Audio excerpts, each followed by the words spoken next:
اینا بچه ها 39 سرشید اکه چندی شید؟ 13 اینا بچه ها 13 بودای برای چاب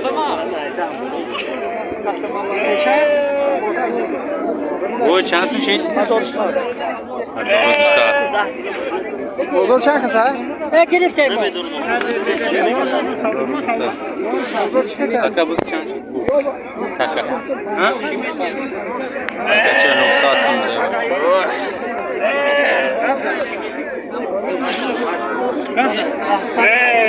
چند شد؟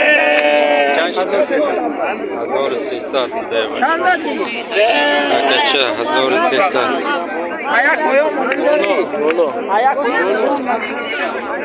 چند سوم شید گوسپان؟ ها؟ قنچه؟ 100؟ می؟ 1200 بوده باشه اینه مملاش دوره نرخش هم میکنه چند سوم یکه؟ خیلی باشید اقنام معامله میکنه چند میگی؟ یه نرخش گفت زنینه 22 گفته معامله داره چند میگی؟ 20 چند سوم؟ 22 معامله داشته 22 گوسپند کلان برای یوتیوب چند سوم یکه؟ یکی نیم سودا میشه وقتا؟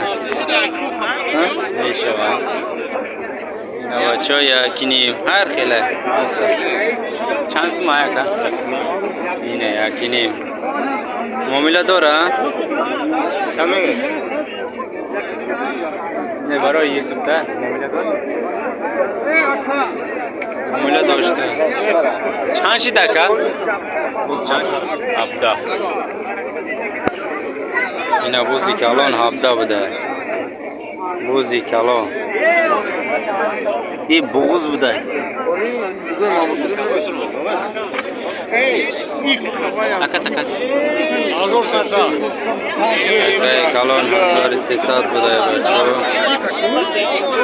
1300 حربه بوده 1300 بازار یلیده چند سیم شیده که؟ 1000 سمون ده اینه بچه سرکه